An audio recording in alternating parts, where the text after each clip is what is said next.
Hi, listeners. Welcome to Grief Out Loud. Remember the last time you tried to talk about grief and suddenly everybody left the room? Grief Out Loud is opening up this often avoided conversation because grief is hard enough without having to go through it alone. We bring you a mix of personal stories, tips for supporting children, teens, and yourself, and interviews with professionals in the grief world. Platitude and cliche-free, we promise. Grief Out Loud is hosted by me, Jana DeCristofaro, and produced by Dougie Center, the National Grief Center for Children and Families in Portland, Oregon.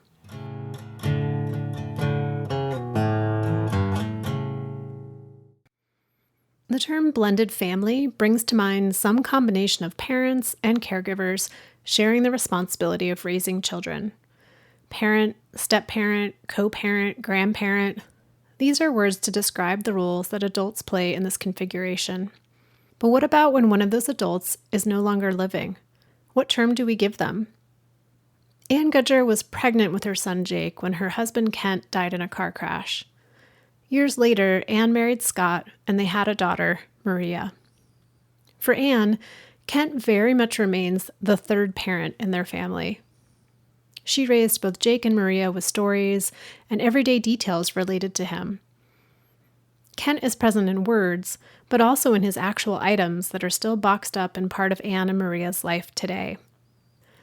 Anne is an author and has written essays and stories about the early days of grief, parenting Jake with the help of her parents and siblings. She's also written about what it was like to fall in love with Scott and start their own family. Maria grew up not only hearing stories about Kent, but with an understanding that grief can happen to anyone at any time. Most of all, though, she thought it was super cool to have so many adults in her life. Her mom's parents, her dad's parents, and Kent's family too. Fast forward to the start of the pandemic, when Maria and Anne found themselves drinking a lot of coffee and talking about grief. Grief from death, but also from losses associated with the pandemic. This led to the creation of a Facebook group called Coffee and Grief, which quickly grew into public readings over Zoom called Coffee Talk. For these readings, writers are invited to share a short piece on anything related to grief. Through this work, Anne and Maria created a community made up of people from around the globe who want to connect about grief. You can find links to their Facebook group in the show notes. Okay, here's my conversation with Anne and Maria. Anne and Maria, thank you for coming on Grief Out Loud today and being so patient with how long it took us to get this interview scheduled. I'm really looking forward to our conversation today. Oh, we're just so happy to be here. Thank you for inviting us. Thank you so much. Anne, let's start with you. You are a writer, and something that really stood out to me is you write about how grief brought this whole new language into your world. And it made me start thinking, like, what are 3 words that you would use to describe your first husband, Kent, who died? And are they the same or different than words you would have used to describe him when he first died?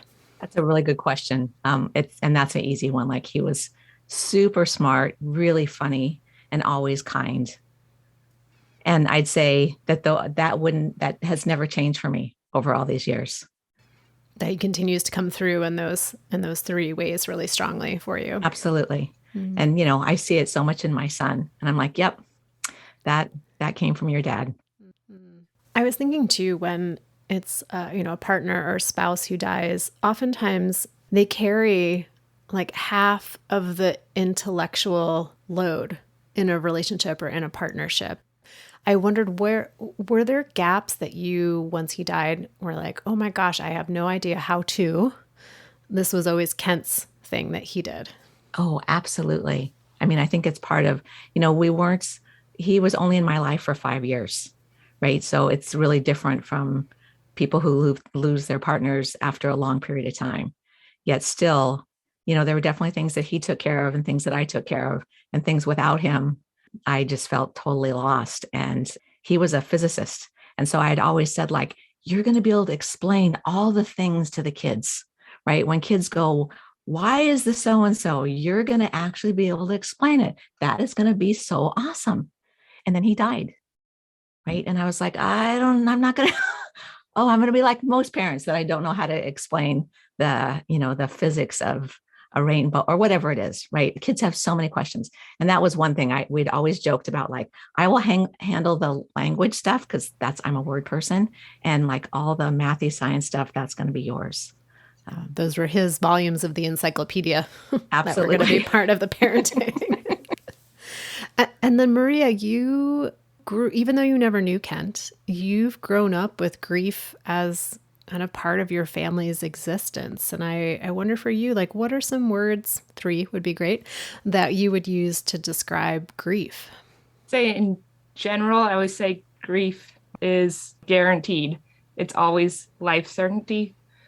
And that one of the few things that connects people in our humanities. With Kent, though, with what he left behind, I almost feel like I still know Kent through the physical stuff he left, because you could see how smart he was in his organization of boxes and slides and extension cords wrapped up in toilet paper holders and all these traits that, like, I knew him through his things. And that we always talked about him. Yeah, and we always talked about Kent as a kid and growing up. Yeah, I've often referred to him as the silent third parent, right? Because I just always wanted Jake to know that it was Kent's intention to be here and be dad. And then everything changed. You know, family's what you make it. He's just always been part of our family. It's hard to like really to tie it down, because while being part of the family, it was also never like, you kids have to remember, right? It wasn't, we didn't raise them with this deep sadness, like, no, we must always remember. You know, we didn't take them to the cemetery on the regular or anything like other families might choose to do. But I just always wanted them to know that there was this other person who loved them from afar and was part of our family. Maria, I've got one other out of the blue questions for you. So you can pass if you don't want to answer it. But I was just thinking, like, growing up with that, the way you're describing it, it's almost like the fact that somebody can die, the fact that someone really important to your mom and to your brother did die, that grief is expected or going to happen. I wondered if you noticed feeling different than other kids your own age growing up by having that understanding or that perspective that many kids don't quite understand or grow into until later in life. I'd say it was different because I didn't experience death as a kid. We talked about it, but the first death experience was probably my grandpa. I just know as a kid, I was like, this is so great. I have all these grandparents and aunts and uncles. Like, my mom's parents are divorced, so I had 2 sets of grandparents from her.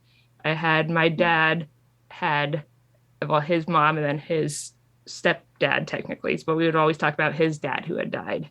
And then my brother, he had his aunt and uncle that were just like my aunt and uncle. So I remember being on the playground telling kids, like, I have such a big family. And it just seemed normal. And like, I'd be like, I have all these great grandparents and aunts and uncles and all these. And then I'd be like, oh, you don't have that for a lot of other kids. But I think I wrapped my mind more around it as like divorce and remarriage and all that versus just from death. Jake's aunt and uncle were just like my aunt and uncle too. Like, we never differentiated the families. Yeah, interesting. Almost as if like the loss led to the gain of this bigger family and this like network of people and support that you had. Yeah, I didn't understand, like, my family in Colorado wasn't my blood family. Yeah. They were just our family. And then, like, when I try to draw the family tree, it didn't necessarily make sense because they aren't on the family tree, right? Yeah. But they were as much my aunt and uncle as my mom's sisters and my dad's sisters and all that.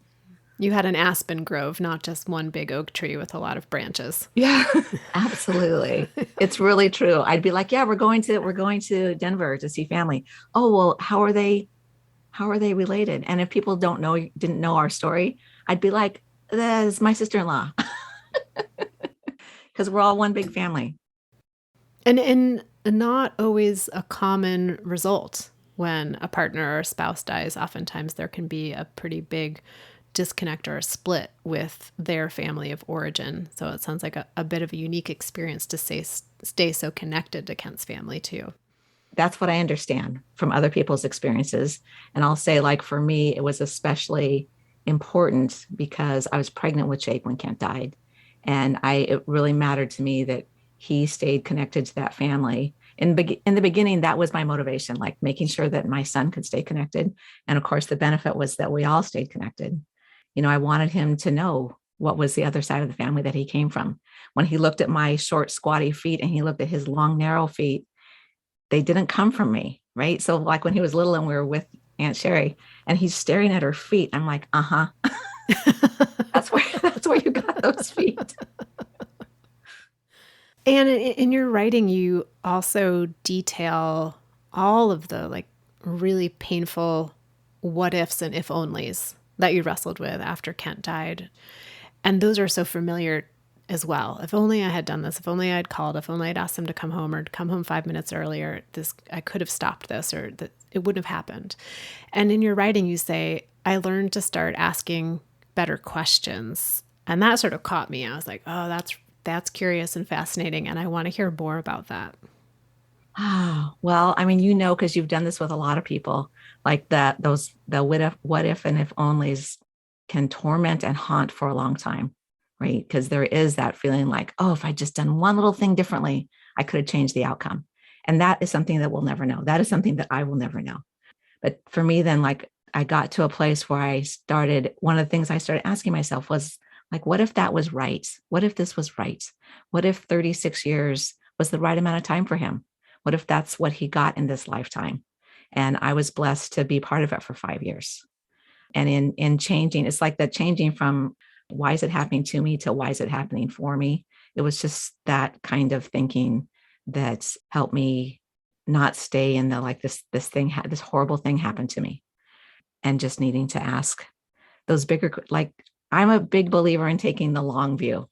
The older we get, the more philosophical we get. And in taking that long view, I could start to let go of being hard on myself for not having been powerful enough to make a different outcome, right? And to just see that this is what happened. And so now how am I going to move forward? And I don't know if that answered your question or not. Absolutely. And it makes me think too that, you've mentioned a few times your son, Jake, who you were pregnant with when Kent died. And that's a situation where you needed to be powerful. You needed to parent Jake when he was born. And I wonder what it was like to be parenting and raising him with that grief being so prominent and raw. It was really hard, right? The truth is that it was really hard. When you have such a big grief, when you have such a big loss, it undid me. I couldn't, this is a hard, like, I couldn't pretend like, it wasn't a small thing that I could just like grab my bootstraps and be okay and power through. It just so completely undid me. And I allowed it. I really am a firm believer that part of my healing and getting to get to the beautiful sides of grief is because I so allowed the hard parts to just be with them. And thank goodness for my family. Like at that time, I lived close to both sets of my parents and my sisters, and they just all really jumped in and helped me, especially through that first year of Jake's life. When Jake started talking, he called me Mama, and he called my mom Mama. And it was so sweet. And it cracked me up. I'm like, yeah, we spend a lot of time with these people. And I was super grateful for that because my family really did step in and hold me up at the time that I needed them to. It makes me think sometimes about the situation of being able to let the grief be as strong as it needed to be or as loud as it needed to be, and to be with it in that there's oftentimes an element of, I don't know if privilege is the right word. I can't think of the right word of it right now, but a little bit of a privilege where there's enough logistical support around someone so that they have the time and the space to do that. When I think of other maybe folks who don't have that level of logistical support day to day, there's no time, to be able to even let that grief be there. But then sometimes the grief doesn't wait for the right time. It just shows up anyway. So that's not a full thought. I'd say one of the things I've definitely learned from my mom is like, when there's grief in someone's life, you help that person. right? So whether that's driving them somewhere, bringing them food or whatever, like you do what you can, whether they're family or friends or a random person. To like take some of those things off of their list so that there might be some more spaciousness for the emotional experience to Yeah. exist. And just the base, the very basics of like transportation, food, so that they can just be with themselves and with whoever they need to be with. Yeah. Yeah. Maria has seen me and helped me make a lot of meals for families in need, right? Because I think it's really important.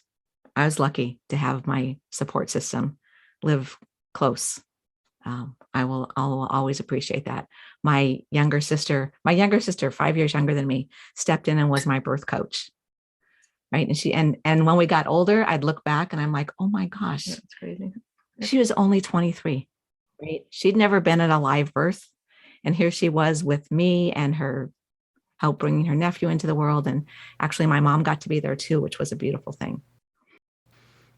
The other kind of like long game realization that you've written about is the idea that moving from this place of like wishing so much that Kent hadn't died and like the injustice of him dying, and then realizing if he hadn't died, you wouldn't have met your second husband, Scott, or had your daughter, Maria.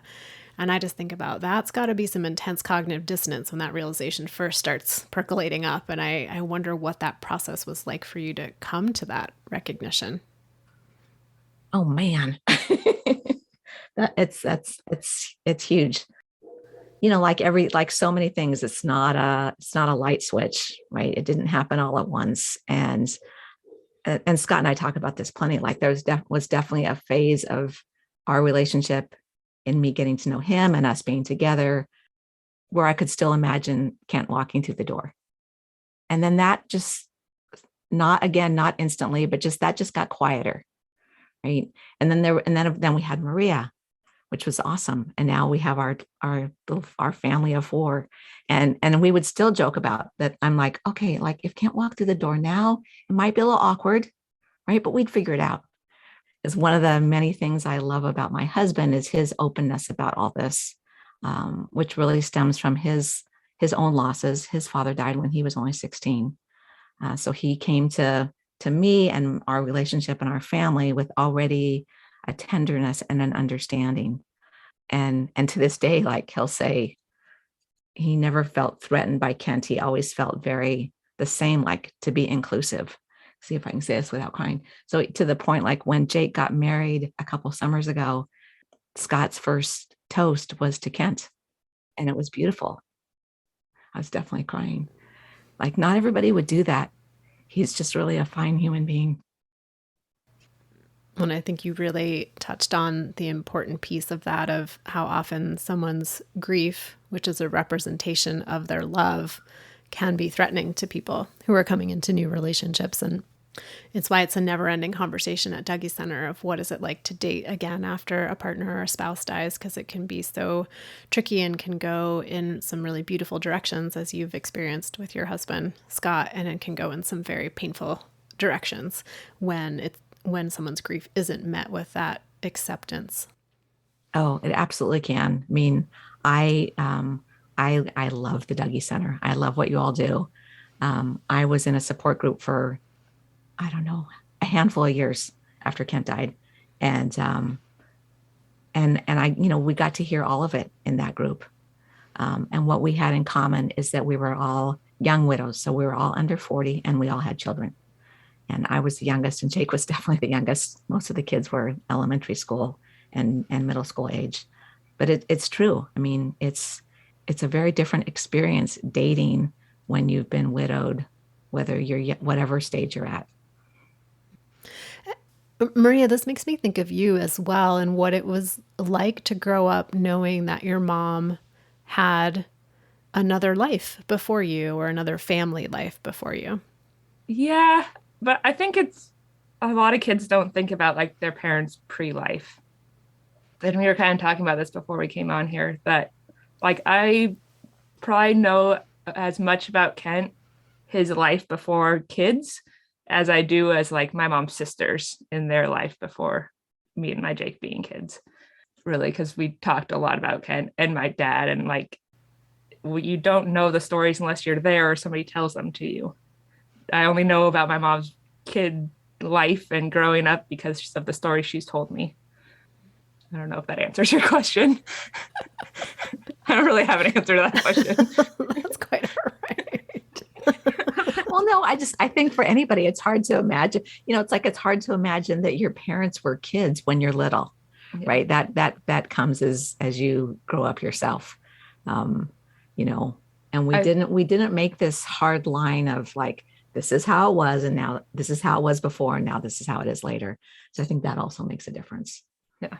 And like my brother was always around from the time I was born because I'm younger, and he was just my brother. Like it wasn't anything different about it. It maybe only got weird like when he started growing and he's 6 foot tall and my dad is 5'8" and my mom's 5'2". And then people were like, what's with your family? I'm like, that's just who we are. Like he must have gotten different genetics because he does have different genetics. That's really true. When he got tall, people would regularly ask, like, where'd Jake get his height? Right. And depending on my mood or how much I knew that person or what I wanted to share in my story, a lot of times I'd go from me. Right. And like make a joke because I am 5'2". And there are tall people in my family. But really that is more than likely from the Newberger side. And, again, depending on who it was and what kind of space I was in, I would share some of our story. But that was like a huge thing for us, right? Because people meet you and they see what they see and they make up the stories they make up about it.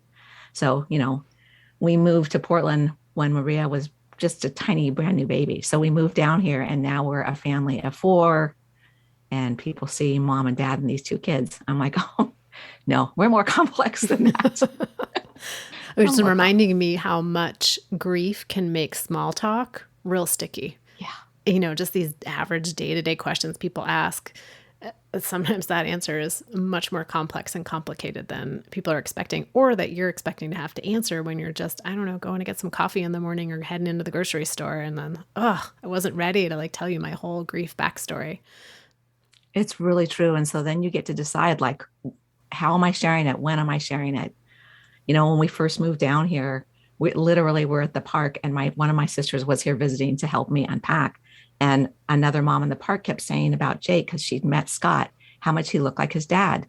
And I was just like, oh, like, I'm just here at the park, man. I'm not ready to have this conversation. Yeah. And my sister, Aunt Lisa, she like looked horrified. Like, you're not going to, what?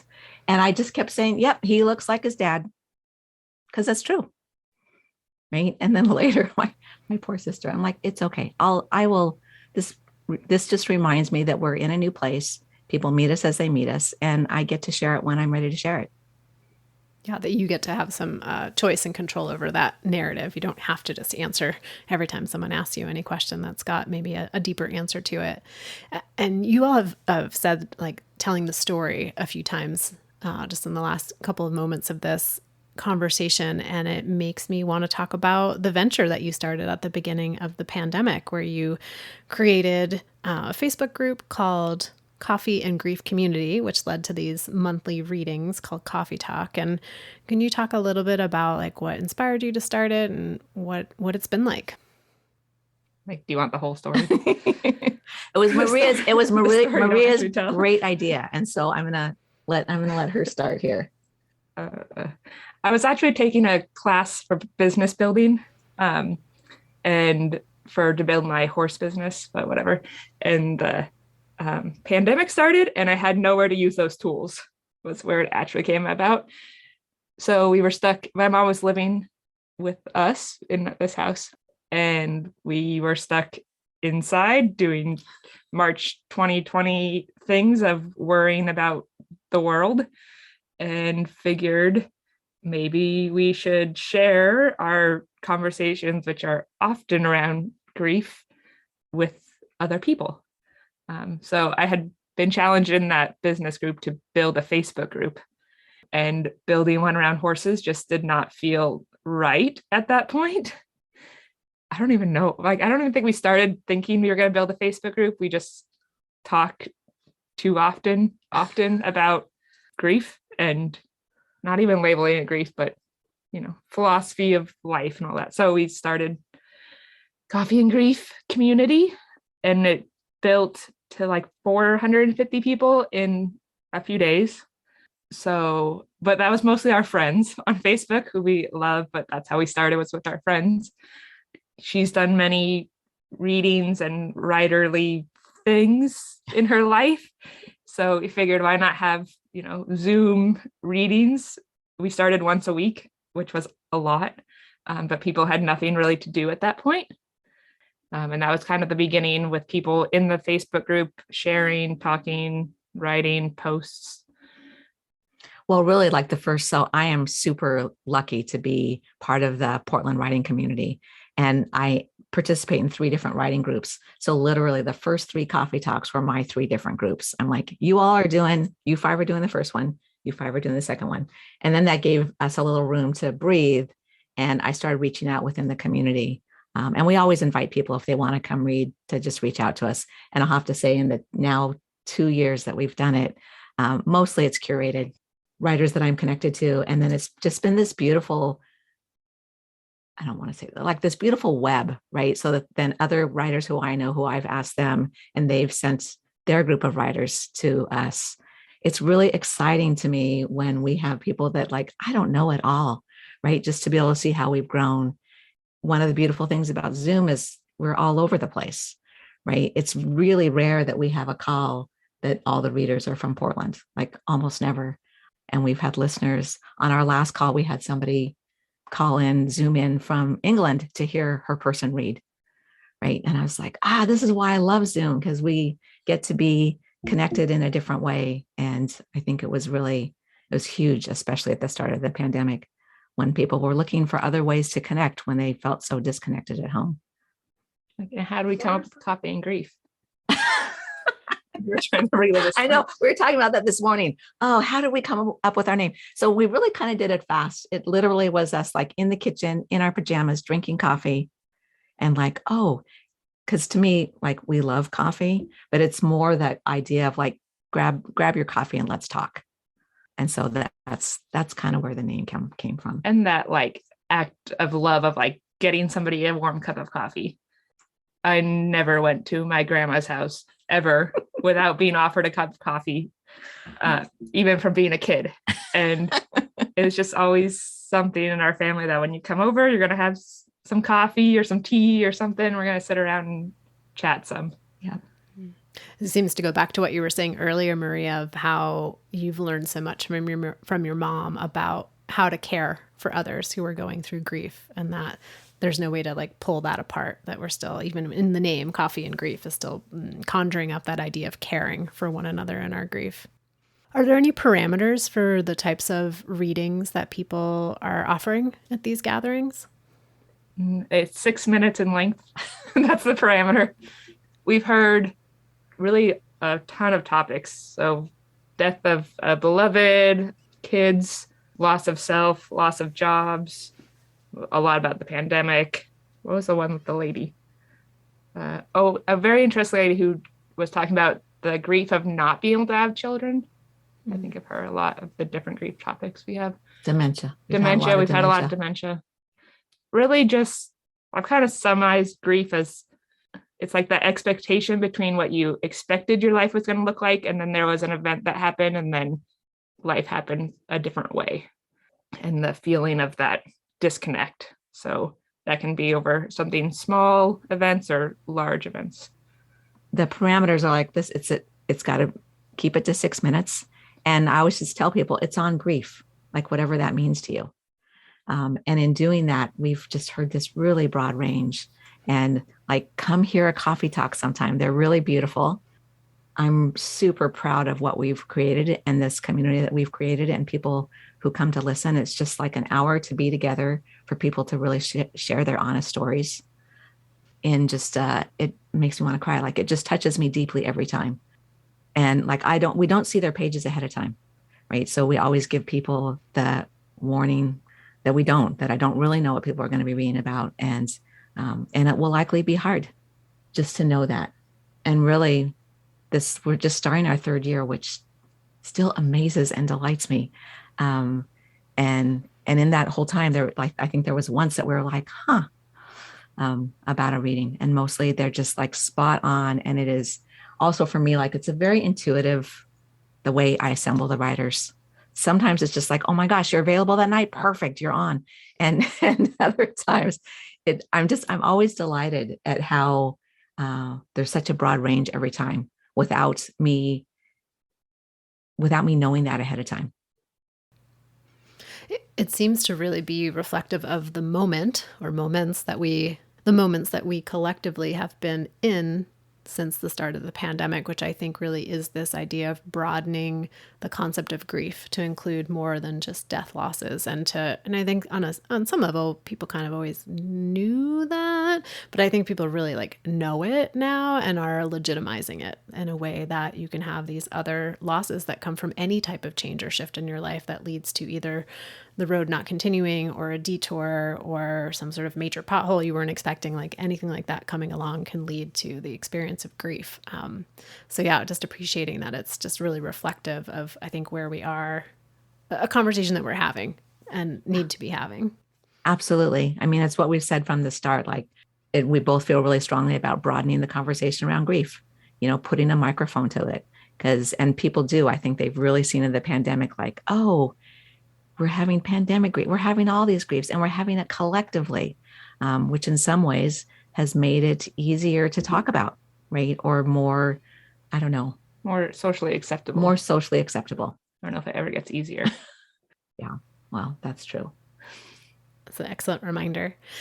As we do head into year 3 of the pandemic and year 3 of Coffee Talk readings, what are some of your hopes for where the project's going to go next?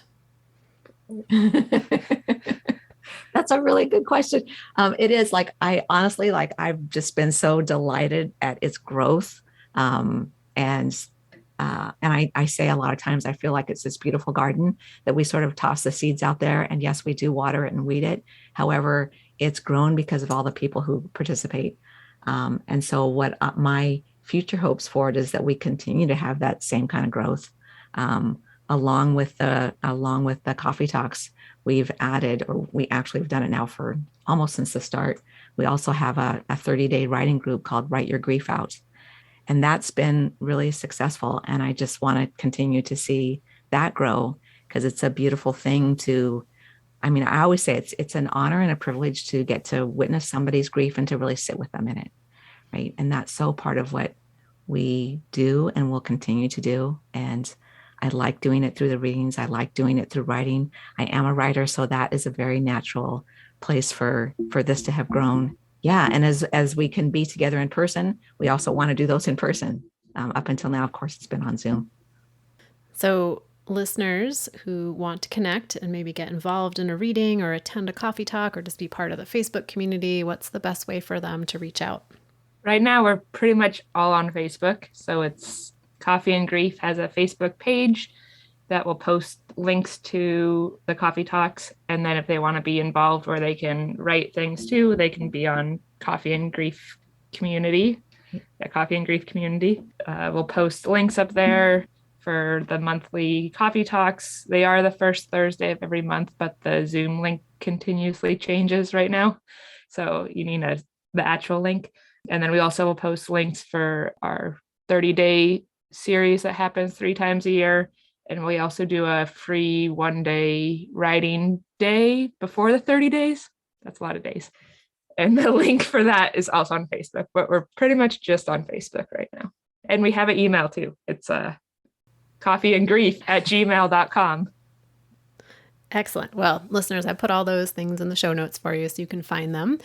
And Anne and Maria, yeah, thank you so much for being on Grief Out Loud, for having this conversation with me, for sharing so openly about Kent, and for the work that you're doing and the space you're creating for people to put their grief into words to share with others who can then feel more connected in their own experiences.